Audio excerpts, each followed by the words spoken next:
I wanted to give you some ideas about using the random oracle model. This is something that we've talked about off and on in class, but we haven't really dug into it in any of the proofs that we've done this term. Normally I would try to do a couple of random oracle model proofs during the course, but for whatever reason this term it just didn't quite work out. So let me try to give you some kind of ideas for this thing. So the random oracle model, as I said in class, is basically saying, okay, if we have some construction and it uses a hash function as part of it, and we want to know whether or not this construction is secure. Say, for example, it's an encryption scheme, and we want to know if that scheme is IND-CPA secure under some sort of assumptions on the hash function. And sometimes for these sorts of things, you can prove security under one of the usual assumptions on the hash function, like, well, if the hash function is collision resistant and some other pieces behave according to their security notions, then we can prove that this encryption scheme, which uses the hash function, is IND-CPA. Sometimes we can't. Sometimes there are no sort of standard assumptions that can be made on the hash function, or at least none that we know of, that will suffice to actually allow us to prove that the encryption scheme that's using the hash function is IND-CPA. In these cases, you have some choices. One is you can try to figure out what property to assume that would suffice to get the proof that you want. But more common is to use what's called the random oracle model. And the random oracle model is a model of computation in which you treat some designated hash function. So let's just say that there's only a single hash function that's being used in the construction. You treat it as if it was a publicly available random function. And this is capturing sort of the folklore intuition about how hash functions behave, that, well, if I put in a bunch of distinct things, then the things that I get out of the hash function end up looking like random bits anyway, so I'll just pretend as if they are. And formalizing this intuition is basically what the random oracle model is. We say, okay, there's some oracle, which in this picture here I've labeled with the RO, and you can take any security notion. So let's say, for example, this adversary A is playing the IND-CPA game against some encryption scheme, and these are the oracles. Maybe it's if it was IND-CPA, I suppose there only would be one oracle, right? But you can imagine that there's some game that the adversary is playing, and there's some oracles in this game, and the adversary is trying to win the game, whatever winning means. So, for example, outputting the correct bit. You can convert any security notion that you know into a version of it that is in the random oracle model simply by saying, okay, I'm gonna have this oracle called the random oracle, and everybody gets access to it, including the procedures that are part of the original experiment. So what this is capturing is like, okay, let's say I have an encryption scheme, and this oracle here is implementing some sort of encryption behavior, and maybe this oracle is implementing some kind of decryption behavior. And the scheme that I'm building is going to use a hash function. And I want to know if this scheme has any hope of being secure if my hash function was ideal, in the sense that for distinct inputs, you get random outputs. The thinking being that if you can't prove that your scheme is secure when your hash function is behaving ideally, then it has no hope of being proven secure when your hash function is behaving in some realistic manner. So this is it's a way to get evidence of security in the real world. So you take your original notion, like IND-CPA, the adversary is doing whatever it would have done before, producing whatever sort of output it was supposed to produce. It's just now you add an extra oracle called the random oracle, and everyone gets to call it. So the adversary gets to call it, and the oracles that are already in the game get to call it. This is capturing the idea that a hash function is something that's publicly computable. You don't need a secret key to compute a hash function, you just run it. Yeah. So by making this random oracle, which is the idealization of a hash function, by making it available to everything and everyone, we're capturing this idea that it is publicly available. Okay, so let's say you've got some random oracle model version of an experiment like IND-CPA for an encryption scheme.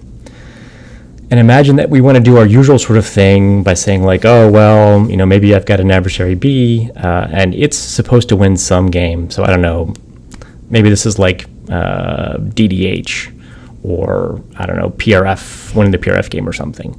So B is trying to win some game that it's playing by running an adversary A that's good at some other game. So sticking with our example, let's say that A, you want to prove that if there was an adversary A that violated the IND CPA security in the random oracle model of some encryption scheme, then you could build an adversary B that breaks something else in some other notion. Yeah. So we've done these kinds of reductions over and over again. And the adversary B that you get has some number of oracles as usual, and it wants to run A and simulate the experiment that A expects to be playing and that A is supposedly good at. So, for example, if this was, IND, maybe CCA, so you got A is expecting to have in its native experiment, so let's say this is the IND CCA experiment, A is expecting to have an encryption oracle and a decryption oracle, and a random oracle, right, which is playing the role of the hash function. And so B's job is to simulate all of those oracles, their behavior, as perfectly as possible by running, its own pseudocode and also potentially making calls to whatever oracles it gets. This is nothing new. The only thing that's really kind of new here is that we're now required to simulate for A oracles that sort of go beyond what you've seen before. So like, if this is encryption and decryption, now it also has to simulate this random oracle. Otherwise, everything is as it was before. You're writing down code for some adversary B, and you're explaining, like, when A makes a query to this oracle, what do you do? When A makes a query to this oracle, what do you do? When A calls the random oracle, what do you do? Right? You have to be able to simulate these things. Now, if you have been thinking about reductions and how we usually run them, our reductions are always what we call black box, in the sense that we never know what it is that A actually does. We just know that it's expecting to have some number of oracles, and it's going to run, and at the end of it, it's going to output some output, and we're going to do something with it. We don't know what exactly is happening in here. If you imagine that A was playing the IND CPA game or CCA game for a construction that for an encryption scheme that used a hash function, the attack itself, it doesn't actually need to make external calls to run a hash function, right? I mean, you can run a hash function locally as part of your code. That's sort of the point, is it's publicly computable. And now what we're doing is we're sort of making reductions a little bit less black box than they were before, because now what we're saying is, okay, let's pretend like, I tell you, hey, I have this algorithm that's efficient, and if you hook it up to these two oracles, then it will win the game that it's supposed to play with high probability. But inside, it makes some hash function calls. Okay, that would be the normal sort of thing. Normal black box reduction would be then, okay, I'll make an adversary B for the game that I care about, and it runs the A that I've just been handed as a black box. Now what we're saying is, all right, basically like this. If A, the thing that you're handing me as a black box, does make hash computations internally, then what if instead of having it make them internally, it actually made an external call for those? Now, if when it makes those external calls, we we exactly simulate the behavior of the hash function, then it's the same thing, right? A's behavior won't change any if it runs hash function code inside of itself, or if it makes an external call to some piece of code that implements the hash function properly. The behaviors of A will be the same, which means it will win, just as often as it would have. It wins the same in neither of those settings. And that's effectively what we're doing, is saying, look, if making hash function calls, computations internally, helps you to break this encryption scheme in this game, then if you surface those hash function computations to externalize those, you'll still win as long as the hash function is implemented properly in response to these calls. But now it lets me see, like, well, what hash function calls are you making? And that's one of the real powers of using the random oracle model, is the fact that whenever A is now making a hash function computation, it basically gets externalized, so you can see what things it's trying to run the hash function on. And so now the intuition is, well, like, look, if you give me an A and it wins some experiment like IND-CPA, whatever, against an encryption scheme. And internally, it would have made some hash function computations, maybe based on the behavior of the other oracles, whatever. If you let me see what those hash computations were, then I can take that A and I can turn it into a B that breaks some other thing, like DDH, for example. That's effectively what the random oracle model is doing for you, saying like, if I can see whatever hash functions calls you would have made as part of your attack, it won't change your attack any, and I'm still not going to affect, I'm not going to do anything, I'm just going to passively observe what hash function calls you would have made. If you give me that ability, then I can see how to leverage your attack into something that I need for what I need to break. Okay, so this is a lot of talking about like basically how you turn any security definition into an equivalent one that's now in the random oracle model.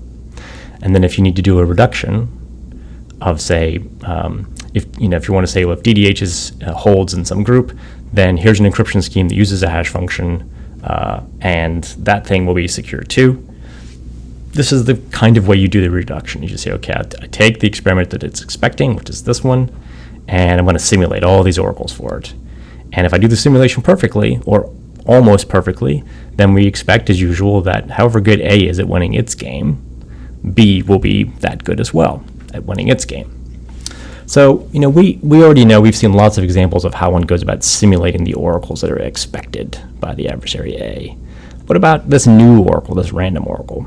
Well, the typical way to simulate that within some adversary is to say, okay, I'm not going to sample this random function, this publicly available random function from the space of all functions with certain domains and range. Instead, what I'm going to do is what's called lazy definition or lazy sampling. So remember this, and this is a meta point, but it's an important one to keep hitting, is that when you're doing a reduction, A is making a call to an oracle. As long as the oracle has the correct behavior, it doesn't matter what pseudocode you write to actually implement that oracle. It just has to have the right input-output behavior. Yeah. So we're gonna have B implement the expected oracle, this random oracle, in the following way. So let's imagine we have some hash function that's being used that has some domain D and some range R that are non-empty. And so one could say, okay, I'm going to implement this random oracle by, in the experiment setup, so typically at the beginning someplace, like after you flipped your challenge bid and picked your keys, you'll do something like sample a function from the set of all functions mapping domain D into range R. Instead, what we're going to do is a sort of lazy definition or lazy sampling approach. So when this oracle is queried on a point X, which we assume without loss of generality is in the correct domain, right? We could look to see if X is in the domain and return bottom if it wasn't, but let's just assume without loss that A doesn't make any pointless queries, which means it never calls for anything that's outside of D. So when the random oracle is called on a point X, the first thing we're going to do is sample a point Z uniformly from the range. Okay? Now keep in mind the behavior of random oracle is supposed to be, if you ask me distinct input points, I return a uniformly random output. If you ask me the same value twice, the same input twice, I have to return the same value twice, because after all, I'm trying to idealize a hash function. Emphasis on function there, because if you ask a function the same thing twice, you get the same value twice. So we're trying to get this behavior. So we're called on X. We're going to go ahead and sample a uniform point from the range, and this is the value we would like to return. But we're going to keep this table internally called T, and we say if T at this point X upon which we've just been queried is not undefined, meaning it has already been defined to some value, and we assume that tables are always initially undefined at every point. So if the table has not been already defined on the point X upon which I've just been called, then that means the table was previously defined, some previous query called the random oracle on X. Now, keep in mind that could have been the adversary making that call. It could have been one of the other oracles in the experiment making that call. But the point is, the random oracle has been called before on this value X, which means this table was already assigned at X, so it's not undefined there. And in that case, what we do is we say, well, we can't return this random value anymore, so what we need to do is return the value that was returned last time, because that's the behavior of a function. As you call me on x twice, I give you the same output twice. So we rewrite, this is called the rewriting idiom. We sampled the z, and we said, oh, nope, we can't return that z because the last time we were called on x, we returned some other value.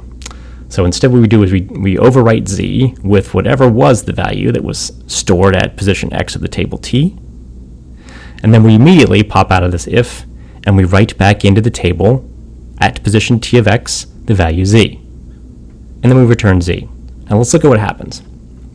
Let's say x has never been called before to this oracle. Not by a, not by any of the other oracles in the game. It's never been called on that.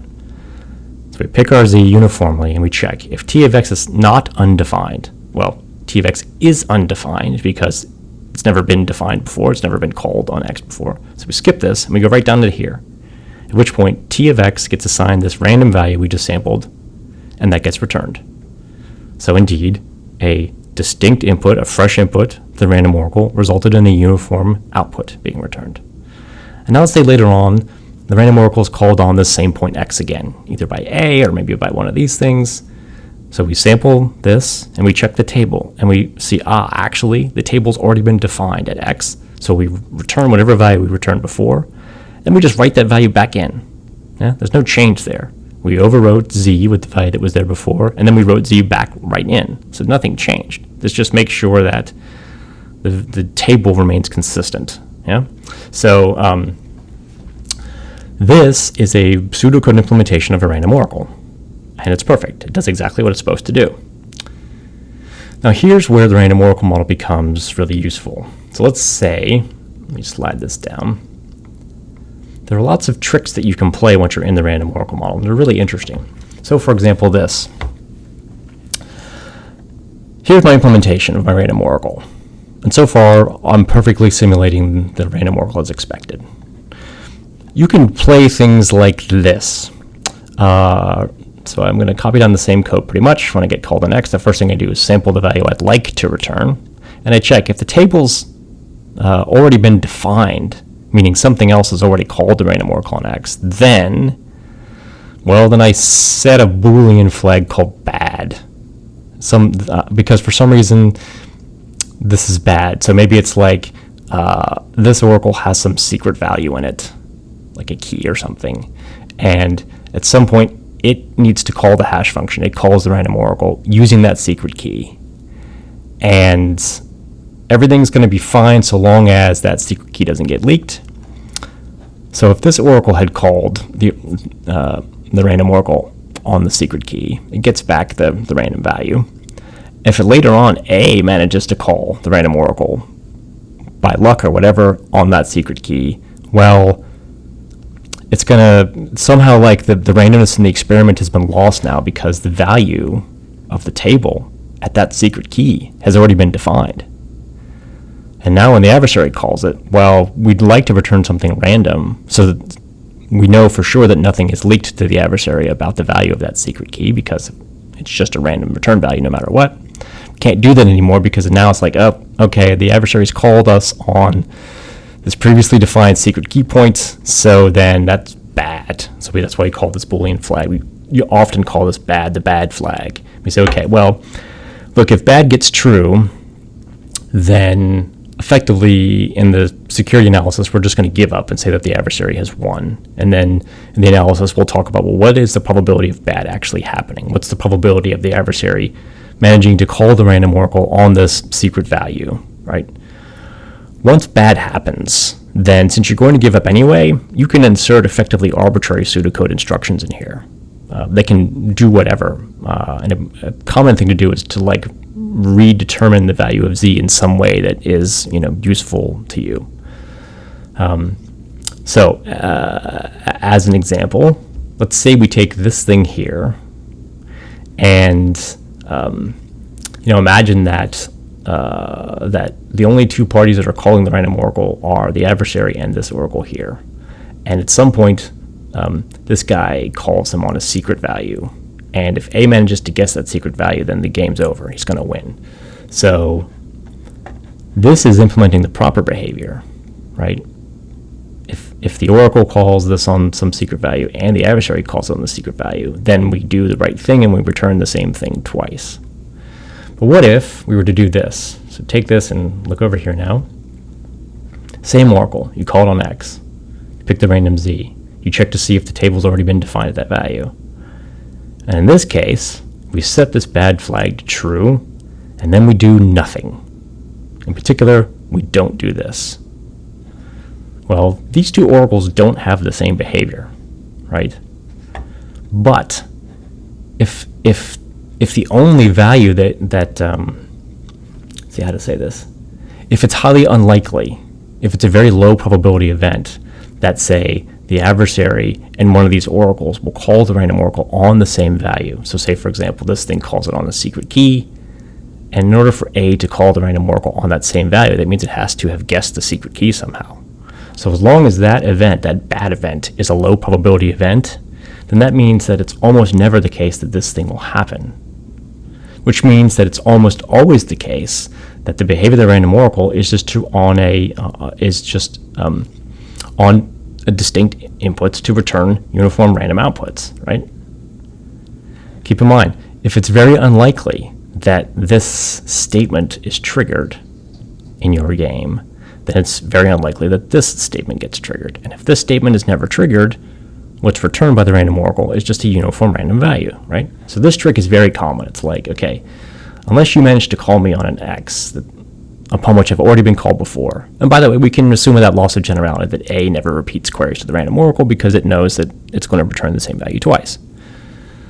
So if I'm in one of these games where I'm looking for something and saying like, okay, there's only one thing that's bad, and that's if the adversary manages to call me on a value X that was previously called by one of these oracles using some secret value, then in that case, I'm not going to perfectly simulate. I'm not going to perfectly simulate this. Instead, I'm going to almost perfectly simulate it. And what I'm going to do is say, okay, if he happens to call me on this previously defined value, I'm going to set a flag bad. For bookkeeping purposes, I'm going to do nothing.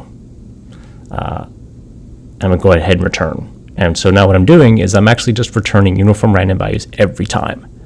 And now, in moving from here to here, I can be certain that if there was something secret about X, that's never leaked. And the difference between these two things, maybe it's like a game transition. In one game you have this pseudocode for the random oracle, and as we've done in proofs before, we change the pseudocode in moving from one game to another. Maybe we change it like this. If that's the only change in those games, then the only difference in the probabilities of any event happening in those games is whether or not this bad flag gets set. Because in this game, if you wrote in bad gets true here, you do something different than in this game after bad gets set to true. This is a common trick, is this looking for some behavior with the oracle queries, setting a bad flag, and then doing, in this case, nothing, or potentially doing something that's useful to you. And keep in mind that so long as the bad is a low probability event, right? So say, for example, this oracle is using a secret key, and it only ever calls the random oracle on that secret key, and maybe it calls it only one time. Maybe it's to like set something up. Well, that means that this thing sets exactly one value in this random oracle. So oracle 1 calls the random oracle on exactly 1 point, and it's the secret key. So exactly one value in this table is defined, and it's for that secret key. And now the adversary A runs, it asks random oracle queries, and what you're essentially saying is, if the adversary never manages to call the random oracle on the secret key, then this thing will never happen. Yeah? Because as we said, we can assume that A won't repeat queries to the random oracle because it already knows the answer. So if this guy sets exactly 1 point here, then the only way this statement triggers is if A manages to call the random oracle on that same value, on that secret key, and that's a bad event. And if the key was picked uniformly, say, from strings of length 128, that's a very low probability event. And so we can pretend as if, and when we call on that secret key, we just don't do anything. And we just always return uniform random values. And now we're in that sort of setting we've been in before, like for the proof of counter mode, where we say, okay, look, if this thing's always returning uniform random values no matter what, And the only thing really that matters is we're using this oracle now basically for bookkeeping purposes to see what is the probability of bad. In other words, what's the probability that the adversary manages to call the random oracle on some particular value of x. That's all we're using this for now, is bookkeeping. There are lots more sophisticated things you can do, but that's a very common trick. Here's another common trick that may be useful for the homework problem that I assigned. So you could, again, is the most important observation, and I've written it down here so that you can read it yourself later on. The most important thing is that when you implement the random oracle in your proof, so long as you implement it in a way that has it on distinct inputs returning random outputs and on repeated inputs returning the appropriate repeated output, as long as it has that behavior almost always, then your simulation of the random oracle is fine. If it does it always, then your simulation is perfect. It doesn't matter what the code does, right? But we're allowing ourselves this flexibility to say, okay, there are certain low probability things that could happen. And if those things happen, then our simulation of the random oracle is not going to be perfect. But that's okay because it's a low probability event that you'd ever be able to tell the difference. So here's another common thing that's done. Something like this. This is a trick for using a random oracle basically to watch, to see what queries are asked. So here's my pseudocode now for my random oracle. I pick the random value r that I want to return, and then I do something like this. If x, the thing I'm queried on, has some property, then I have some other flag. I'll just call it flag, and I set it to true. Because this is the property I've been looking for. X has some behavior that I've been looking for. And it's like, aha, okay. If I ever see an x that has that kind of a property, then something happens. Like, I know I could win some other game. So if, say, for example, I don't know, something like I'm trying to win discrete log, and the discrete log is maybe at the beginning of the discrete log game, the actual exponent x has been asked to the random oracle, and and I get handed g to the x, sort of discrete log. I get handed g to the x. I want to find the exponent x. And now I'm in some encryption scheme which uses discrete log somehow to build an encryption scheme, and a particular part of that encryption scheme is that you can ask exponents to the random oracle. So what I'm doing now is sitting here. I want to win this game, so I'm sitting here and I'm watching the queries that are being made to the random oracle. And maybe my test is something like if an x is ever asked here, and I take the generator g and I raise it to this value, and I get the g to the x that I've been handed, well, then I set a flag here, and what do I know? I know that I have the discrete log of g to the x.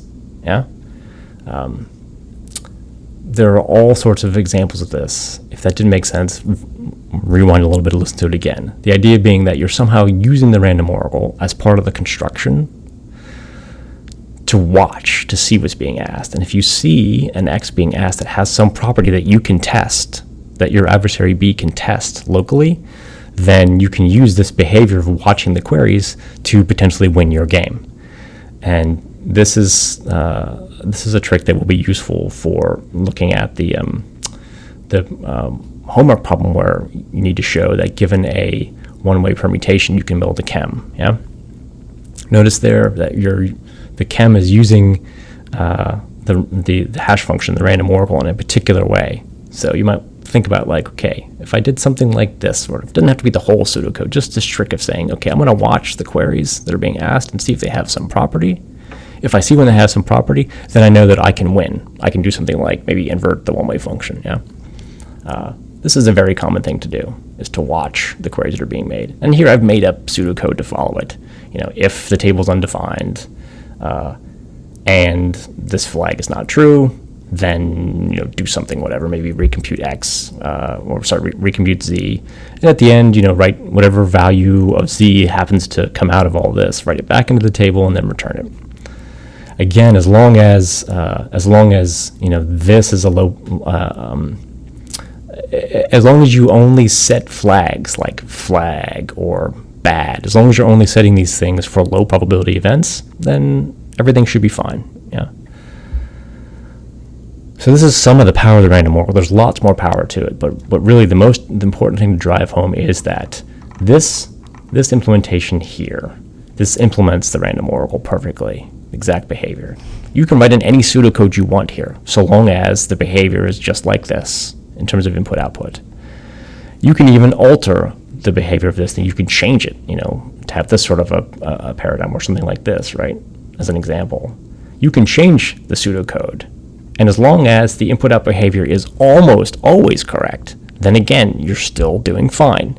And all you have to do in your analysis is say, well, there's some chance that this, as an implementation of this, is wrong. And it's exactly wrong when this event bad gets set. So as long as I can compute the probability of bad happening, I know exactly what is the security loss in simulating the random oracle with this code instead of with this code.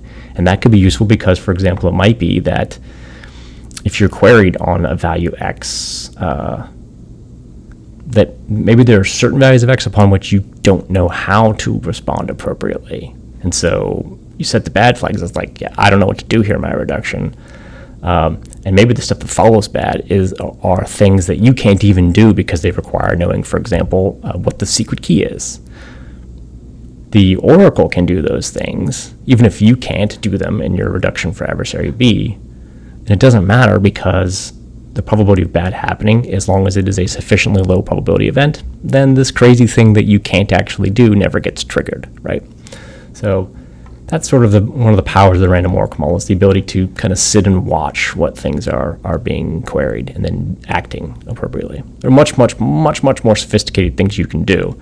But the key point again being that you can implement this random oracle however you like, so long as almost always the behavior of this thing is distinct inputs, give me random outputs, repeated inputs, give me repeated outputs.